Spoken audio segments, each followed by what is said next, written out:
नमस्कार, मैं अंजलि मिश्रा। स्वागत है आप सभी का द न्यूज में। आपको बता दें कि महिला आरक्षण बिल को लेकर आज जो है संसद में से लेकर चर्चा हो रही है।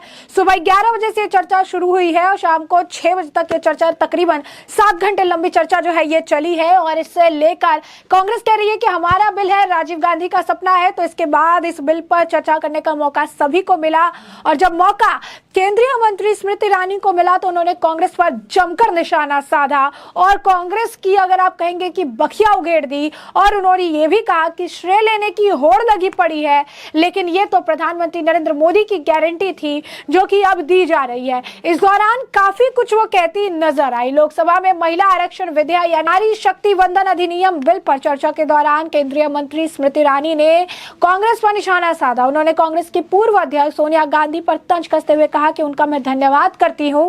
अल्पसंख्यकों मामलों की मंत्री स्मृति ईरानी ने संसद में सोनिया गांधी का नाम लिए बिना कहा, कुछ लोगों ने कहा कि हमारा बिल है, इसको लेकर चिट्ठी लिखी। एक सम्मानित नेत्री ने सदन में बकबक रखा, लेकिन मैं उनका विशेष रूप से आभार करती हूं। और क्या कुछ कहती नजर आए स्मृति ईरानी कांग्रेस को लेकर, जरा सुनिए। ये कथन कि अभी क्यों नहीं और ये वक्त हमारा बिल है तो अभी करिए, तो महोदय ये उस बिल की प्रति है जिनको वो हमारा कहते हैं। उसमें अगर आप दूसरे पृष्ठ पे 2B और 3B पढ़ें, और ये वो है जो कांग्रेस पार्टी कहती है यूपीए की सरकार में राज्यसभा में पारित हुआ और फिर लोकसभा में प्रस्तुत हुआ। अगर आप इस पृष्ठ पर ये दोनों छंद पढ़ें तो यूपीए जिसकी अध्यक्षा श्रीमती सोनिया गांधी हैं, उन्होंने कहा है no seat shall be reserved for women belonging to scheduled caste, scheduled tribes in the 3rd general elections. 3B पढ़ें तो उन्होंने कहा, प्रस्ताव दिया, no seat shall be reserved for women in the 3rd general election.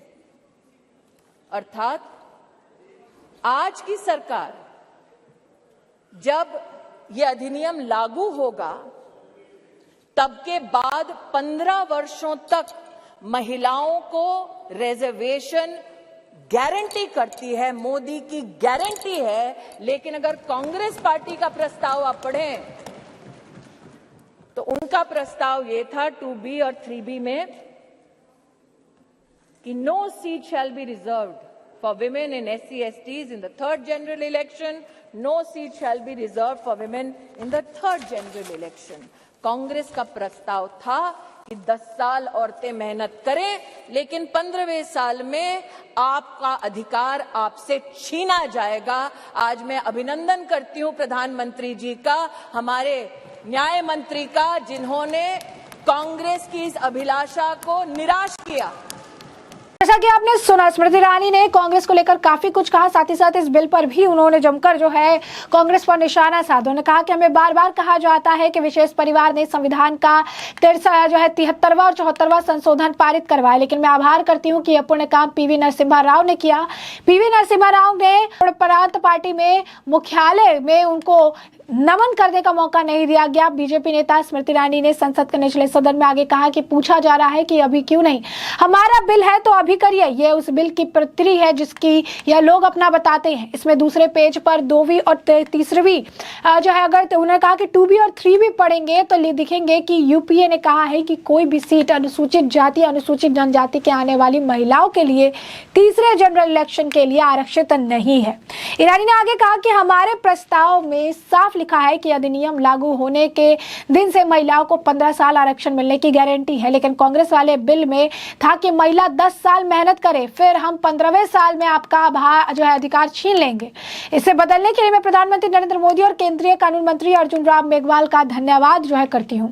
केंद्रीय मंत्री और बाल विकास मंत्री स्मृति ईरानी ने महिला आरक्षण बिल पर लोकसभा में संबोधन दिया और उन्होंने कहा, जब यह बिल लाया गया तो कुछ लोगों ने कहा कि हमारा बिल है। प्रस्तावित बिल के एक लेख में यूपीए अध्यक्ष सोनिया गांधी ने कहा था कि तीसरे आम चुनाव में SC/ST के महिलाओं के लिए कोई सीट आरक्षित जो है नहीं होगी, लेकिन इस सरकार द्वारा लाए गए इस बिल को लागू होने में 15 साल बाद तक महिलाओं को आरक्षण की गारंटी देता है। ईरानी ने कहा कि हमने महिलाओं को गिनने लायक बना दिया है और अब समय आ गया है कि आप आगे आए और अपने शब्दों को केवल कागजों और भाषण तक सीमित ना रखें, बल्कि कार्रवाई के साथ बोले और नारी शक्ति वंदन अधिनियम का समर्थन करें। इस दौरान उन्होंने ये भी कहा कि जब नया कुछ शुभ काम होता है, चीजें अच्छी होती है, तो लक्ष्मी की पूजा की जाती है और नई संसद में पहला जो मामला है वो लक्ष्मी को लेकर ही उठाया गया है। क्या कुछ कहती नजर आई स्मृति ईरानी, जरा सुनिए। हमारी सभ्यता में यह भी मान्यता है कि नव भवन में जब प्रवेश होता है तो पहला पैर, पथ पर पहला आगमन घर की लक्ष्मी का होता है।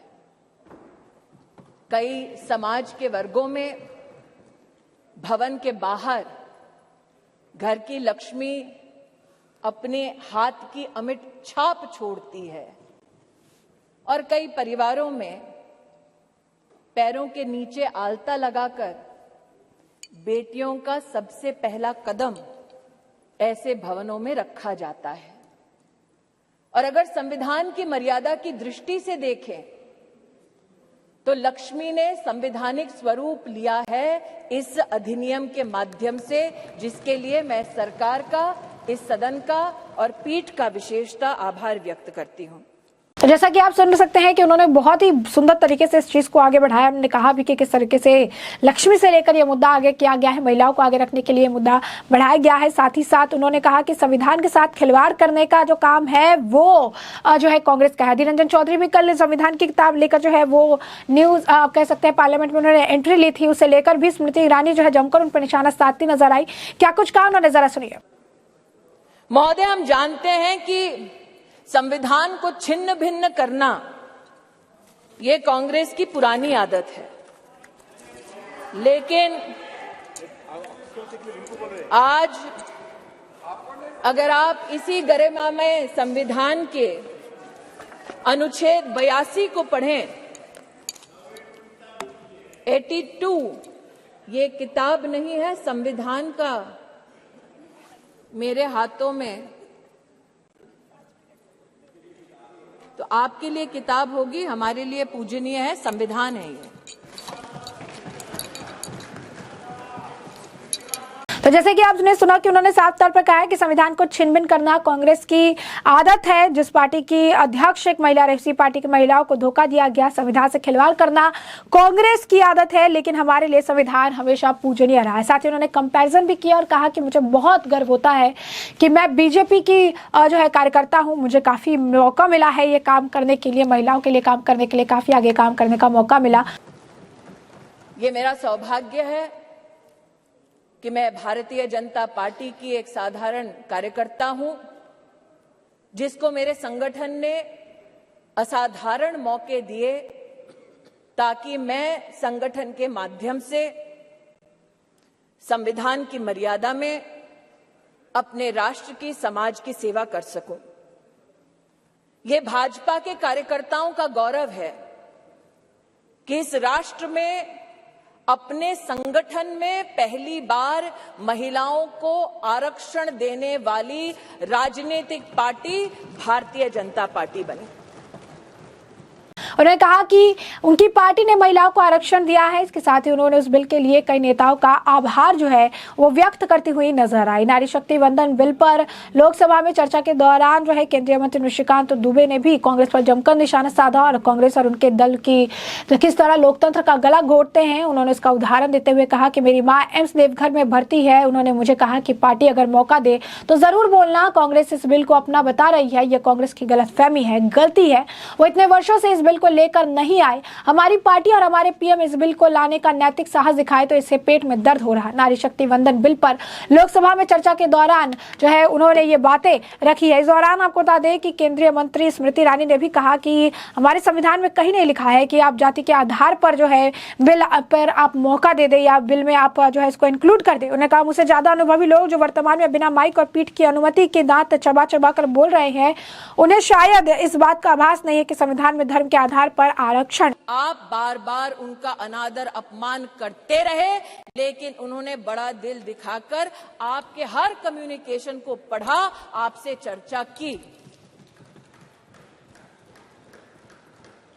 मैं स्तब्ध हूं कि आज जिन लोगों ने व्याख्यान किया महिला सशक्तिकरण का, वो ये भूल गए कि सत्ता उनके पास थी, चमन उन्होंने लूटा, वरना आज जैसा कि प्रधानमंत्री जी ने कहा, कब का ये गुलिस्तां हो चुका होता और हम जो साल 2014 में माननीय प्रधानमंत्री जी के नेतृत्व में देश की सेवा के लिए अनुग्रहित भाव से इस सदन में आए, हमने तब से लेकर अब तक महिला उत्थान के लिए विभिन्न इकाइयों के माध्यम से, योजनाओं के माध्यम से प्रयास किए। इस सदन में महिलाओं के लिए टॉयलेट्स बनाने की बात हुई, इस सदन में महिला को किस प्रकार से घर दिलवाया उसकी बात हुई, लेकिन महिला सशक्तिकरण माननीय प्रधानमंत्री जी के लिए एकमात्र टर्म से संबंधित, योजना से संबंधित संकल्प नहीं। जब से उन्हें भारतीय राजनीति में राष्ट्र की, प्रदेश की अपनी सेवा करने का मौका मिला, तब से उन्होंने कहा कि मातृशक्ति गवर्नेंस का केंद्र बिंदु होना चाहिए, क्योंकि इन्हीं महिलाओं के माध्यम से प्रदेश और देश विकसित हो पाएगा। वर्जित है। यही नहीं, उन्होंने काफी कुछ उन्होंने कहा कि पिछली जो सरकार थी वो तो बिल पास कराने में नाकाम रही, तो बिल अगर हम पास करा रहे हैं तो ये जो है भारतीय जनता पार्टी का है। उन्होंने ये भी कहा कि महिलाओं की आरक्षण देने वाली पहली पार्टी भारतीय जनता पार्टी बनी है, इसमें कोई भी दो राय या दो मत जो है नहीं है। उन्होंने ये भी कहा कि इस बिल को लेकर यूपीए की सरकार सोनिया गांधी कह रही है तीसरे आम चुनाव में इसे लेकर किया जाएगा, लेकिन अब पार्टी हमारी है जो इसे आगे बढ़ाने का काम करती नजर आ रही है। उन्होंने कहा कि धर्म के आधार पर आरक्षण देने का प्रावधान संविधान में कहीं पे भी नहीं लिखा हुआ है और ना ही ये प्रावधान जो है ये देखने के लिए कहीं मिल रहा है। इसी के साथ कांग्रेस पर जैसा कि है वो काफी ज्यादा, अगर आप कहेंगे तो निशाना साधती हुई नजर आई। कांग्रेस को लेकर काफी कुछ उन्होंने बयानबाजियां जो है की और इस दौरान उन्होंने एक और बात कही जो ये थी कि महिलाओं के सम्मान में ऐसी हुंकार जो है उन्होंने भरा, जो है हम बीजेपी द्वारा भरी गई है कि विपक्षी सोचने पर मजबूर हो गए हैं कि क्या सारी चीजें चल रही है और ये चीजें हमने पहले क्यों नहीं सोची या की। तो ऐसे में हमने आपको जो पूरा मामला है ये बड़े विस्तार से बताया कि पूरा मामला क्या है, और अब इस मामले पर आपकी भी जो राय हो हमें कमेंट सेक्शन में कमेंट करके जरूर साझा करें। धन्यवाद। कुछ लोगों ने अपने वक्तव्यों में ये भी कहा कि आप रैंकिंग देख लीजिए। मैं उस पर एक स्पष्टीकरण देना चाहती हूं महोदय।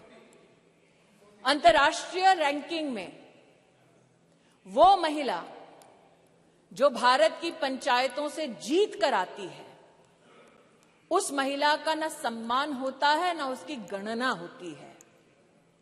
अंतर्राष्ट्रीय रैंकिंग्स में वो महिला जो विधानसभा या विधान परिषद में चुनकर आती है, उस महिला की भी गणना नहीं होती, उसकी भी गिनती नहीं होती। अंतर्राष्ट्रीय रैंकिंग में जो महिला लोकसभा में, राज्यसभा में चुनकर आती है, उसकी भी गणना नहीं करते। वर्षों वर्ष से चला आ रहा था सिलसिला। मोदी सरकार ने इस विषय को अंतर्राष्ट्रीय पटल पर उठाया और लिखित में उनसे जवाब दिया कि हां, अब हम हिंदुस्तान की पंचायतों में जीतने वाली महिलाओं का सम्मान करेंगे, विधानसभा में जीतने वाली महिलाओं का सम्मान करेंगे, लोकसभा में जीतने वाली, राज्यसभा में हमारी जो महिलाएं सेवा दे रही है उनकी गिनती करेंगे। We have made women count and it is time for you to step up in the opposition and not mere reduce your words to paper, to speech, but speak with action and support Nari Shakti Vandan Adhiniyam. धन्यवाद।